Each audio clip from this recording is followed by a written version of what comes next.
Hi, and welcome to the second video for our Session 2. In this video, I will describe the learning-centered approach that we take to designing performance assessments and provide an overview of the design process. We start with this overview so you have a picture of the entire process and the goals behind it. This should help you build a framework in which to situate information and ideas, as well as give you a kind of roadmap for this course. As we survey the design process in this video, you'll see that it's consistent with how we sequence topics and assignments in our syllabus and course. In this video, we only survey the topics, and in subsequent course sessions, we will dive into each of the topics more deeply. Also, in next week's session, Session 3, we will provide a video that details all of the design assignments for the course. So let's start with our general approach to design, which is what we call learning-centered design. So far in the course, we've made the point that performance assessment is a learning experience and is assessment for and as learning. We view assessment as an integral part of the learning process for both the student and the teacher. Learning-centered assessments provide the student and teacher with valuable information about what the student knows and is able to demonstrate within a specific discipline. Analysis of the assessment data provides teachers with rich information to gauge students' current knowledge and skills and guide instruction so to enable students to master the next performance level. Our purpose in learning-centered design is different from assessment for accountability. It's about using assessments to assist rather than only measure student learning. You will see that doing learning-centered design has implications for the content and design of assessments as we move through the course. For example, we will think considerably about student engagement during the design process, and we will also advocate for common analytic rubrics as scoring tools. So let's look at an overview of the learning-centered design process. First, notice that this diagram is a circle rather than a line. That shows us the iterative nature of design. While we will frame the process with specific steps, you will see, and likely experience, developing performance assessments as more complex than a purely linear process. However, defining steps helps us chunk and sequence that complex process. To start designing, we begin with the question, what is assessed in a learning-centered performance assessment? When designing or selecting any performance assessment, you need to first identify what you want to measure in terms of students' knowledge, skills, and disciplinary practices. We call those performance outcomes. Where do these performance outcomes come from? Well, use your knowledge of the discipline and subject matter that you teach, and of your students and your local teaching context, to help identify what you will measure. One good place to begin is a review of national standards, such as the Common Core Standards or Next Generation Science Standards, or a framework like the C3 framework, or any local content standards that you're responsible for teaching. But standards don't equal performance outcomes. Using the intent of the standards, we recommend defining more specific and measurable outcome statements that describe your expectations for students' mastery of the standard. Then these become your performance outcomes, or the academic knowledge, behaviors, and skills that students are expected to learn and demonstrate in a performance assessment. For example, the Next Generation Science Standards expect students to be able to design and experiment. Some of the performance outcomes that are embedded in that task include students' ability to pose an appropriate and testable question, state a hypothesis, including a clearly stated rationale, and identify variables that will be measured, including independent, dependent, and controlled variables. Identifying the performance outcomes is a crucial step in the design process because each component of a performance assessment needs to be aligned with those outcomes. They serve as a target for your performance assessment. In our learning-centered design approach, we'll focus on targeting skills and knowledge that matter and higher-order transferable skills.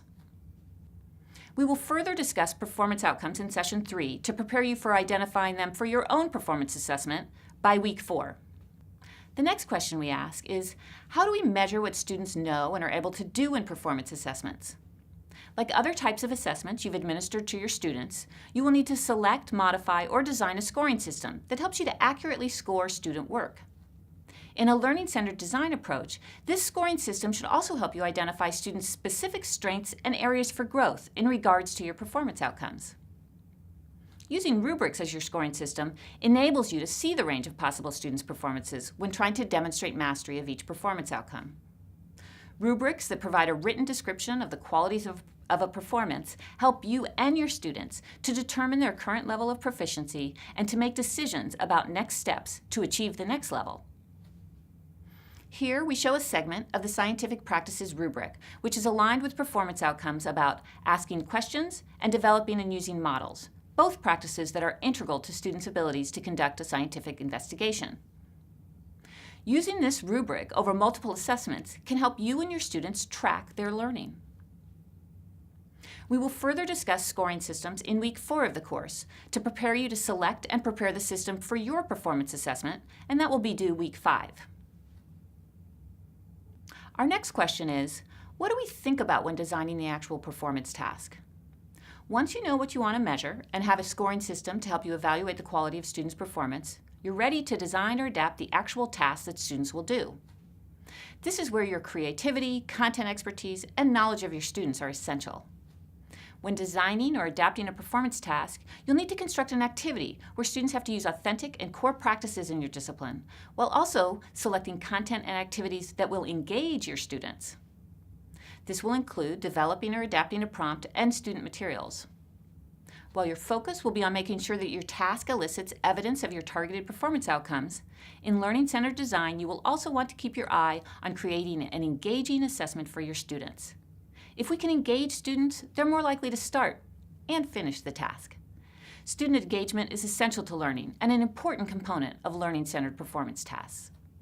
So another question that you'll want to think about when designing the task is, how do I design performance assessments that are engaging and accessible to all students? Well, we design learning-centered assessments with the student in mind. We strive to create a scenario or context that will be interesting and relevant to students while remaining true to the core practices of the discipline.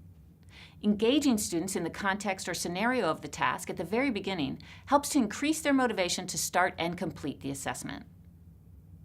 To ensure the assessments are accessible to all students, we provide students with multiple ways to gather the information necessary to complete the assessment, such as listening to podcasts, analyzing representations of data, examining photos, critiquing cartoons, engaging in hands-on investigations, and examining models.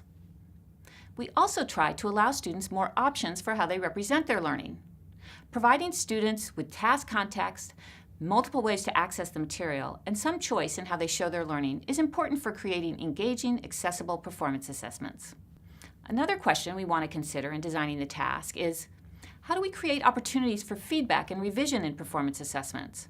Curriculum-embedded performance assessments and complex projects allow teachers to provide actionable and timely feedback on the student's individual progress throughout the assessment. These teacher-student interactions enable the teacher to identify the student's needs, interests, and overall engagement in the assessment, while providing valuable input to the student on how to improve their learning. Learning-centered design includes creating a culture of redemption and revision that promotes and allows students time to revise and improve their final product. You will begin thinking about what your performance task will look like in session 3 of this course, and by week 6 of the course, you will have a complete draft of your task. So after you've developed or adapted a performance task, it's time to try it out with students. Piloting the task with students helps you to test whether the task actually measured the performance outcomes you wanted to evaluate. Does it elicit evidence of the performance outcomes? Does it allow you to see a range of student performances? From the student who's mastered the skills and knowledge represented by your outcomes, to the student who only partially understands. From piloting, we learn about other needed revisions for the performance assessment. Maybe the prompt is unclear, or some of the student materials are too difficult. We'll discuss piloting and implementation, and you will implement your tasks in mid to late October. Piloting the performance task generates student work, so the next step is to use your scoring system or rubric to evaluate that work. This is one of the key parts of the process for teacher learning. Scoring and evaluating student work provides valuable information about students' mastery and gaps in knowledge, skills, and practices.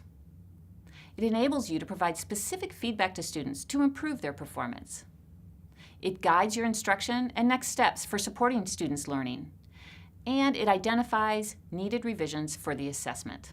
We will focus on ways to use student work to inform instruction and revise and sharpen the assessment. And then the process begins again.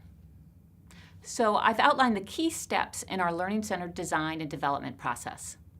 They are identifying performance outcomes, selecting a scoring system, developing a performance task, piloting the task, then scoring and analyzing student work. And throughout this process, there's continuous reflection and revision. Now remember that while we presented the design process as a set of steps, it's truly an iterative process where you're constantly evaluating, reflecting, and revising. You may find yourself jumping around in the process and backtracking, basically having to revise and rethink any one component of your task to create a coherent, focused, accessible, and effective performance assessment. In these 2 overview videos of Session 2, we've identified a range of performance assessments and provided an overview of the design process. Be sure now to watch the content videos below for further examples of performance assessments in your discipline. And we'll see you next time when we discuss the characteristics of a high-quality performance assessment. In Session 3, we'll explain our quality criteria for evaluating performance assessments, and this will help you begin the design process. Thank you.